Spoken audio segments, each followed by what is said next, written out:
Guys, I got a problem. I have to buy lots of expensive comic books and then show everyone my expensive comic books so they're all jealous of me. I'm doing it right now. I'm doing it right Yeah, now. yeah. This is Oh, none of these guys again. I was born an ugly baby. I hate it when they come around. We the bastard sons of flashing guns, some ass on a hunt for ducks on the second half of Mario 1. Are we not men? Sometimes we hardly got rent. Welcome to episode 4 of the Geek Savants Quarantine Edition. What? John is backwards. Coming back around, John. So, guys, this week, John, this week we are talking about sweet-ass comic book memories, the things that made us the boys or old men that we are today. Why did we start talking about this exactly? What was the deal? It was Ron. Ron, you started this. No. Because Dave is like all the time. Guys, I got a problem. I have to buy lots of expensive comic books and then show everyone my expensive comic books so they're all jealous of me. I'm doing it right now. I'm doing it right now. Yeah. This segment is going to be entitled "One out of these people does not have kids." And he is totally fine just dropping like hundo, two hundo, like it don't even matter. Pow, pow, poo, poo, poo. Yeah.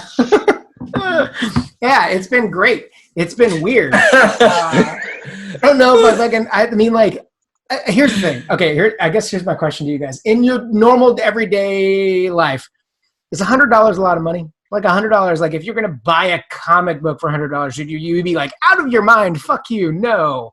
Or is $100 like reasonable? John? I'm cheap. I'm super cheap. So cheap. Grant? Any book that I want that's $100, it would either be in pieces or it would just not be a book that I want. Huh. Anything that I want would be like $500 and up. Brian, I know that you were toying with the idea of buying this book. Grant just like straight up was like, guys, I have really fancy tastes. Yeah. I only want none of these hundo books for me. I only go for the high grails. Great coupon. So, tell me about the book you were toying with, and did you buy this book? I didn't buy it. I was looking to get the Rocket. Well, it's actually the second. Yeah, the second. The man who just said I wouldn't pay more than $100. It was the second appearance of Rocket Raccoon. It's in Hulk 271. But I'm actually kind of glad I didn't, because I think I'd rather actually get the Marvel Preview 7. Oh, you want to go? You want to hold out for the? I think I'd rather get that. Well, so, of course I did that. I actually sold something. I'm going to sell a bunch of my stuff. I actually sold something. What are you selling? What are you going to sell? For $150 already. So I'm getting there. Hold the fuck on! It's a buyer's market, and Dave's a buyer. It's not a comic. Oh my god! This kid. There's a floating head. What is going on? It's speaking. I swear to God, I was like, did I ingest that peyote? Did the peyote happen? There's a floating head. What's up, dude? Oh, gone. Okay. Gone. It's like Master Blaster. So what did you sell in order to justify spending more money? I sold, which I think I sold it for less than what I should have sold it for, but I thought I had priced it correctly. I sold an old Nintendo Game & Watch that I had since I was a little kid. Like one of those little watches? The little like no, which one? You know how those Nintendo DSs, Dave? The flip open ones. Yeah. Yeah, Grant and I used to love those. It's Donkey Kong, and I already packed it up, so I can't show you. Man. It has everything. How much I have did you the sell box. this for? I have $150. That's not enough money. That's a 2.5 driver. They're about. They vary in range. The problem is, like, you can only go by what, like, kind of sells, right? You can't just look at buy it nows and stuff. That's not a very good indication that it actually sells, because there's a ton of them up there for like $250, like a lot. No one is buying. So it's like, well, it can't be $250 because no one's buying that. I probably should have put up for 200 and seen if someone would just offer to get more of an idea. But I sold it regular Donkey Kong, or was it Donkey Kong?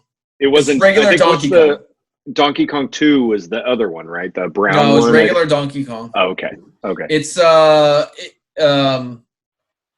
yeah, I mean, let's see if I regret it. But did you buy this? They're hard to find. Is this something you had as a child, or something that you bought later? Oh, I thought about selling it for a long time though, because I had to actually go and find batteries to test it. I haven't touched this thing in ages because it became more of just a thing, like an object, right? And and it's terrible. You know what I mean? Like, you're not going to go back and play it. They're awful. They're virtually unplayable. They're awesome in the sense super aggro they're awesome in the sense of like a nostalgic piece. They're great, you know.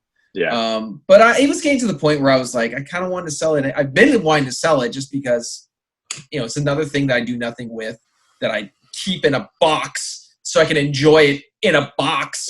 You know, it's one of those things. They're one of those things. I would buy one of those if I saw one at a flea market, but I couldn't tell if it worked, so I didn't buy it. But that's something I would buy if I saw. How much was it at the flea market? Oh, it was not. It was like nothing. You know, I mean, they were like, it was like $20, but I just didn't want to buy it, and it didn't work. But it's really cool. Those things are fun. The only other one I have is this Masters of the Universe, but it's not. It doesn't work. I tried it. It doesn't work. Dope. I put batteries in it. Doesn't work. And I have this. Although this is starting to get that weird rubber kind of rub off thing, so it's not really worth selling at this point. I guess I could. It's the old Zelda watch. But it's this part is starting to get a little kind of gross. Stop wearing it. Stop wearing it. No, I haven't worn it in a long time. This is stuff I just kind of pulled out to see what I could sell. But anyway, I love. And let me tell you what tells me that I did underprice it. I put it up, Dave, and it was gone. I went to preview my listing, and it told me it was sold. It sold in like 10 seconds. It was gone. And I was like, oh, so it made what it made me. So Ron, are you going to be happy about your purchase? Anyway. So it was so funny. Yesterday, I sent you guys pictures of some of the comics I've been buying, and then all of you fucking started digging into your old boxes and finding cool ass shit. And it really made me feel like comics might be fine after the quarantine if old ass dudes like us are like, ooh, like legit. Old comics are. Yeah, comics. I mean, I don't know what's going to happen with new comics, but old comics are fucking dope, man. All right, real quick. Go. We all saw each other's books. Who's got the best books? I think between Dave and Ron. I think Dave and Ron have the best books. But here's the thing, though, John. All of my actual books that I haven't been buying on eBay are at my house in the Bay Area. I'm not going to tell anyone where that is. Dave, I have so much cool shit. Well, thanks, baby. You don't have to fight. It's okay. You're in the top. You're definitely number one. Okay, Dave? Ron had the most surprising batch. Yes. I didn't think you had quite so many of those ones, but you started pulling out some crazy books. I was like, wow, Ron, you really bought some books there. It was literally we were like, oh my God, this guy's secret past that we didn't know about. What the fuck is this? It was crazy, Ron. Well, but that's the thing. That's pretty much my wad there. There was 20 books or something that I said. That was it. And they're all in maybe fine condition. If I opened up those bags, you would see the yellow pages and the creases, and it would be okay. Doesn't matter. Books is books. Yeah, it's fine, Ron. Well, I mean, and I was talking to Grant about this. Grant, you would rather have a book that's something that you really, really want, even if it's totally fucked up. You don't really care about condition because you just want it. And you were saying that you would rather it be fucked up because it says that a passage of time has happened. Yeah, it gives a character. Yeah, I am not that way. No way. It's like if you get a very super pristine book, you don't even want to touch it. And fuck that.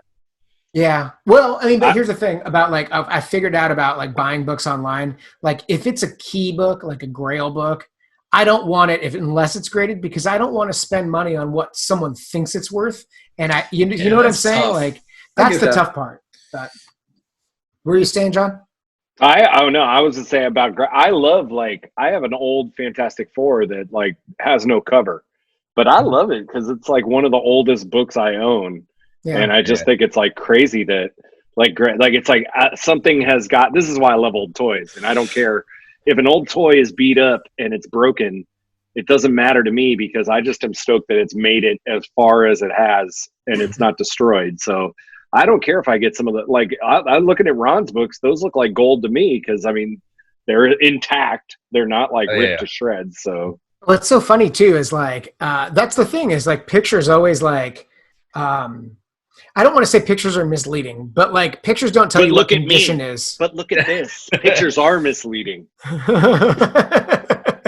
It's creepy. Don't ever do that again. It was really weird. It was like, felt like you were trying to fucking like put a spell on me or something. Oh, yeah. Ooh. Ooh. Ooh. Okay. So anyway, but yeah, like those books look fucking beautiful and pristine. And like when you're buying books on eBay, you might say, oh man, that book looks fucking good. And someone may say it's near mint, but then you get it, there's a crease in it, and you're like, that's, Right. you know, like what the She fuck is may that? tell you you're her first. You're getting But you ain't. straight up fucking comic fished. And who wants to be comic fished? I'd rather just have a number on it that's like, especially if I'm going to spend like $500. Did you just make that up? Did you just make that up? Comic fished, yeah. That's a good one, Dave. You should put that out there. I think that's a good one. Go on I've the been- tweets. Tweets it out, Dave. I got comic fished on some of those. Like I sent you guys pictures of those comics. You guys were like, "Oh, it's so good," and I'm like, "No, those don't even look good. Like the pages are brown and all this shit." But it like in a plastic bag, looking like an old ass comic book. They look hella good, but especially in a hard case or a Mylar, it really makes it look better. Yeah. Well, like I pulled that Ms. Marvel #1 out of my books and thought it was good enough to get it graded, and it came back 6.5. And I was thinking, I'm like, oh, this is in great condition. Yeah. And it's not, and I even had it like worked on a little bit, and it still came back beat up. So I mean, I look at like the resale value of shit, and it's like, unless it's a 9 or above, people are not. And even then, if it's a modern comic, people don't really want a 9. They want like a 9.6 or a 9.8. Like they want the fucking cream of the crop, and I get it. Yeah. And that's why, like, I wanted to ask you, John, like, you've gotten books slabbed, and so have you, Grant, right? You did that. So how much does that cost? I've never actually done it. Like, is it expensive or? It's a percentage, right, of the worth. I got mine done. These experts in their fields. I got mine done about 10 years ago, so I don't know what it is now. I was blindly excited about paying for mine, so I didn't really like pay attention too much. But no, so the Golden Age ones, like my Avengers, that cost a little more because it's like different. before 1972 or something like that. Right. Yeah. Those ones are worth more because they kind of have to insure those because they're like worth more. And then like the 70s and up, those ones are considered a different like type. So those all kind of go into the like same thing. So it was, I want to say I spent like 60, something like $120 or something for them. I can't remember. For 3 or 4 or how many? I think I got 4, and I must have spent like about, so I think it was around that. Okay. Maybe a little more. I'm not 100% sure. I can't remember, but so like that's my new thing, and we really do have to talk about old school memories very soon. But that was my thing was I'm buying books on eBay, but if I feel like a book is a key book, if I can get it for what it's worth, not including a CGC, I'll buy it. But if a book is like something that may or may not be worth something later, I'm not going to buy it inflated at CGC. I'm going to wait, see if that book gets hot, and then maybe I'll slab it. But if not, I'll just keep it and then sell it for whatever. But like, it's a real weird dance that I'm like doing with this shit. And I'm really doing it to leverage buying the books I really, really want. So I'm just like kind of fucking around with it, But yeah. So anyway, Ron, I want to know, give me your first comic book memory and why comic books. And then also give me one of your best comic book memories. Well, I've been trying because that was, I think, a question. I sent a couple questions out trying to remember some of the stuff. Like I remember in school there was a kid that used to bring comic books into class. And then one day he told me where he went to get comic books. And I think everybody knows the place, the comic shop in San Leandro. So I had my mom drive me down there. I wanted to see what was there. I think the one comic book, I know I was collecting before, but the one comic book that I remember being on the shelves was X-Men 179. It's the one where Kitty Pryde is next to, what was his name? Callisto? No, was that the girl? Oh, it's like the Morlock one, right? Yeah. And she's supposed to be getting married or something like that. It's a red cover, and both of them are on it. But I think I started collecting maybe 174, 175 of X-Men. That's like my point for collecting. Everything was X-Men for me. That's why I have the X-Men background. Like I wanted to be Cyclops. I had a crush on Marvel Girl, who was at the time, and just everything was all X-Men for me. So I just remember going there and then seeing back issues for the first time, because that was the first time I actually got to get a box out and go through it, and that just like blew my mind. And you're talking about the old comic shop, the original, the shack. Yes, the little shack, the little flower 10 by 10 or whatever it was. Yeah. So people that know the Bay Area are gonna like love that the recounting, because I think we all shopped there. I don't think there was one of us that didn't. But back in the day, in like the 80s, there was only like 2 or 3 comic shops, and it was like Comics in Berkeley and the comic shop in San Leandro. And this was like a place that was like, I don't know, 80 square feet or some shit. It was like super tiny. Super tiny. Yeah. What's good about it is that, like what you do is you go in, there's 2 racks on each side of you with all the new books, and then a countertop. And it was like, and behind the guys at the counter were the back issues, and they had to grab the boxes for you. Yeah. And it was so awful because like my anxiety, like I would get in there and it'd be super tight, and then I'd be like, ooh, I want to look at the X-Men box. But to do that, you had to basically take up a space in the place. And not only that, but like there were people waiting in line outside half the fucking time. Do you guys remember having to wait in line just to get in? Yep. Yeah. It's crazy. Yeah, and then they'd be like, oh, they're the guys there would be like, could you, if you're not going to buy something like from the back, like we need people to clear some room out, Yeah. Oh yeah. Well, I'll tell you, like I remember like the first couple times I went in there with my mom, and it was like slow, and they were super nice because I had my mom with me. And then I went back there without my mom, and they were fucking assholes to me. And like they would not fucking get a box from behind them to save their lives for me. I was like, guys, I want to look at that box. And they're like, you're not going to buy anything, so why are we going to give it to you? I was like, I won't say that the person who would say that to me, but it was the only one person there that would always say that. If you're not going to buy it out of the book, I only had so much money, right? I'm a kid with maybe $2. Okay, here, hold on a second. Go to the X-Men, Avengers, and pick out that one book for $2. I'm going to do this real quick. When I count it down, 1, 2, 3, you're going to all tell me the name of that person, okay? John left. Just first name. 1, 2, 3, Mike. Yeah. Totally. And what's so funny is like I got a job at the comic shop, and I have really good stories about the comic shop, but I don't know if we're gonna be able to get into them right now because of time. But I worked at the second shop, which is they moved into an actual fucking shop, and I started working there. And Mike was still there, and then eventually Mike started his own shop at Crush Comics, and I worked there. And in between working at the comic shop and working at Crush, I worked at another place called D&R in Union City. And yeah, I've been in comics since I was a fucking like little kid. I was born and raised on that shit. I fucking like worked in shops my entire life, and then like I started making comic books. It's really weird. So hold on, Dave. So Ron, what actually got you into comic books?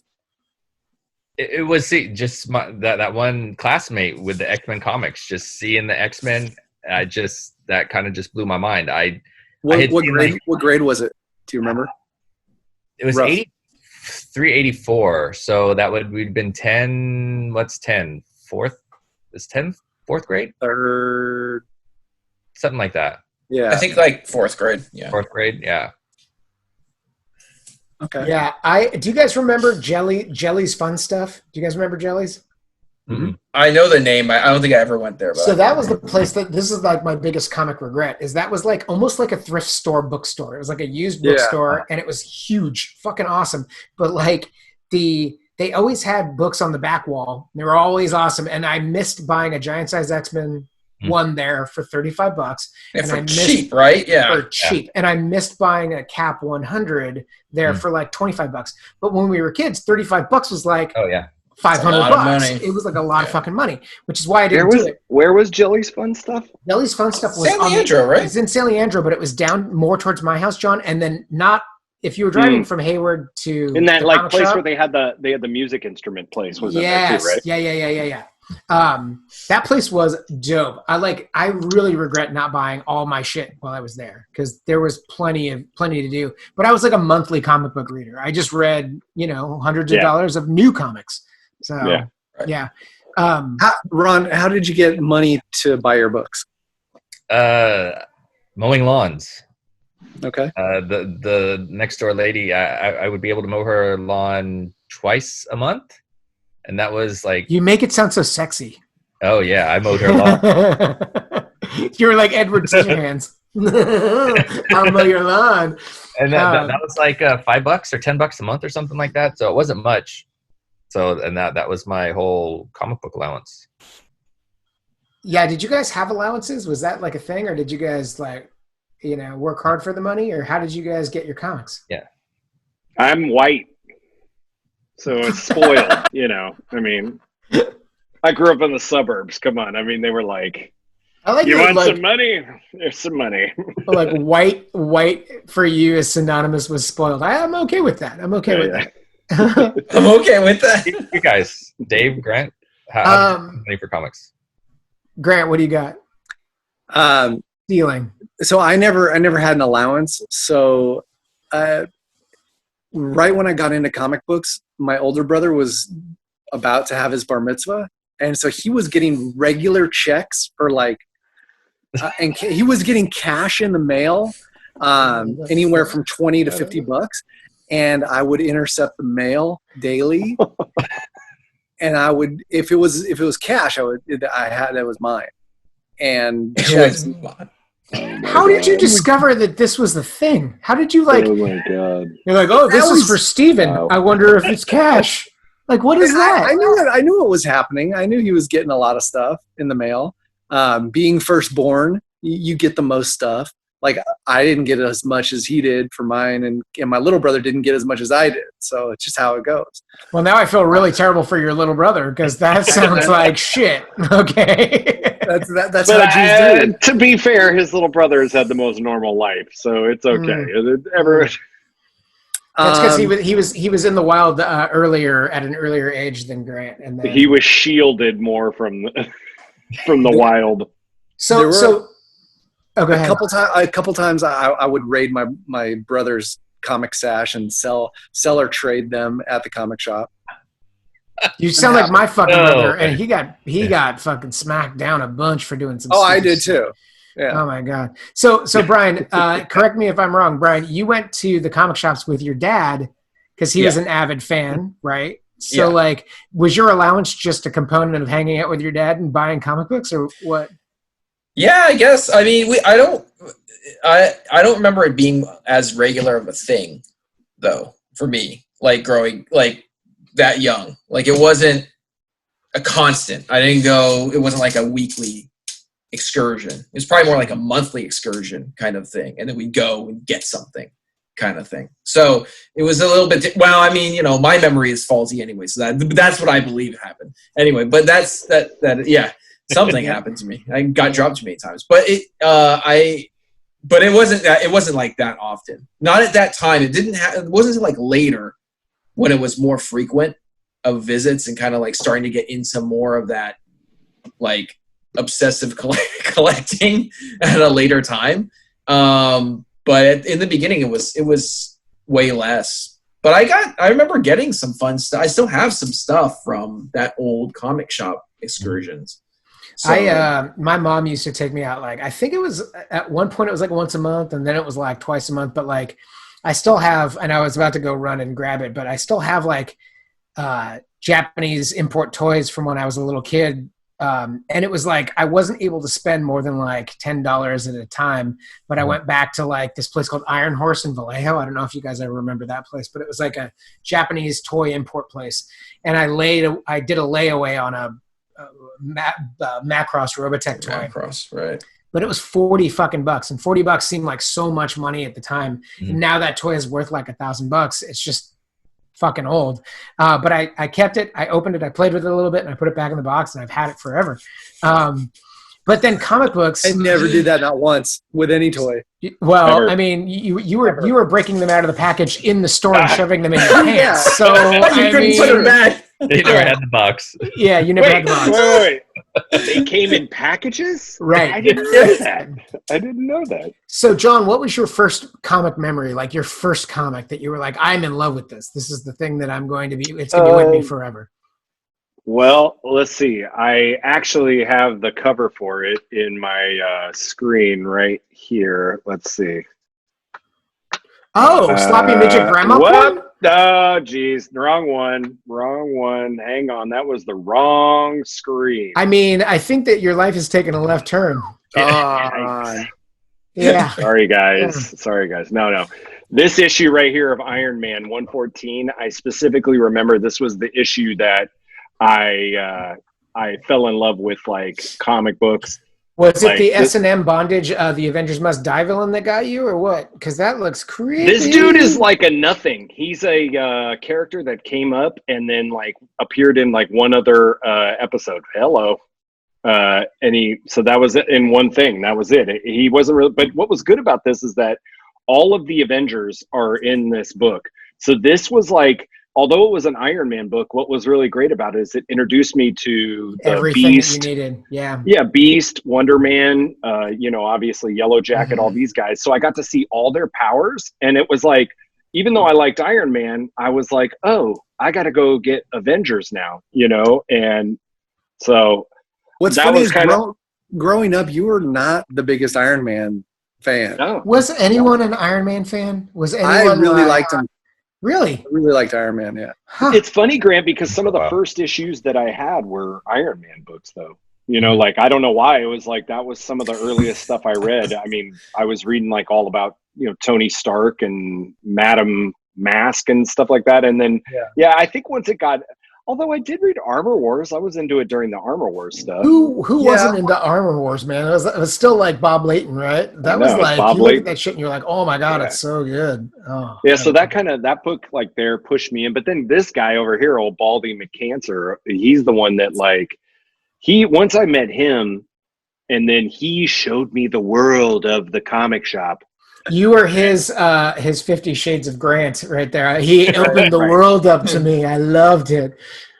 Yeah, and so once he showed me that, it was like, oh, there's like a whole world of like people buying comic books, and this They're is not like just they don't only come on spinner racks. right. It's like, oh, you don't just go to Safeway; you can go buy them like anywhere. And then the fact that at that time, just like with everything, because we're all like 80s kids and stuff, like at that time was some of the greatest stuff was coming out, and it was like Secret Wars, the G.I. Joe #1 was a huge deal, and so it was like, that's when you start, especially like G.I. Joe 1, we were like, oh, we have to get G.I. Joe #1. And then that was kind of the thing where you're like, you got to get the first issue.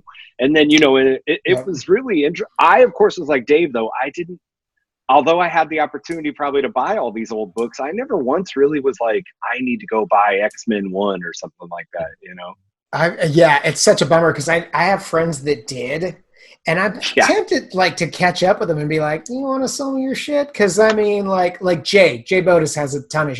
I outed his last name, but Jay's got a ton of old books, right? Like, what's he doing with those books? I want those books. I'll buy them from him. He's never hit What do you mean? What is Jay? Jay bought those books when he was young. He did what we were supposed to. Yeah. Yeah. What we're Yeah. supposed to. I like that. Yeah. What we were supposed to. So, fucking, what was your favorite book, Grant? Jack of Hearts. Jack of Hearts was not my favorite book. Okay. Um, What got you? What got you fucking like hard for comics, man? That's what it's gonna be called. This When I episode's was- called Hard for Comics. when I was really young, like I want to say 5, 6 years old, I think I remember getting the records where it would open up and it would be And it would a be like story. ding, and then you'd have to turn the page.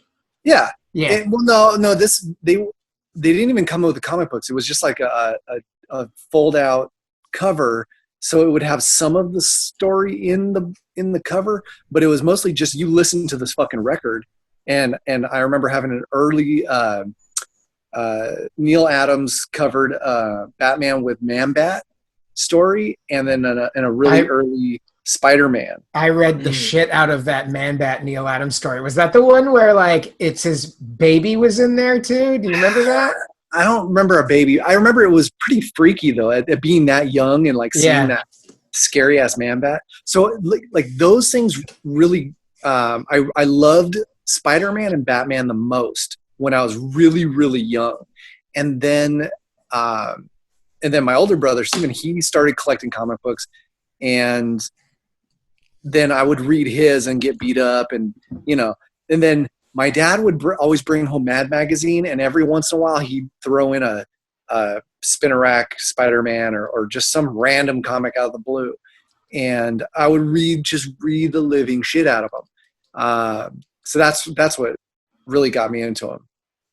Yeah, for me it was like Ron, it was like X-Men, but for me it was like a couple of years later. It was like I think I got like X-Men 200 or 204 or something like that at a 7-Eleven, which was like the shit. I mean, that was like, man, Spinneracks were the bomb, man. I wish that still existed. But from there it was X-Men, like wait. X-Men 204? Yeah. This guy Grant, I tell you, I know. he acts like he's so into fucking baby. Dude, We were in such a baby. the hundreds. I bought 2 hundo. I remember buying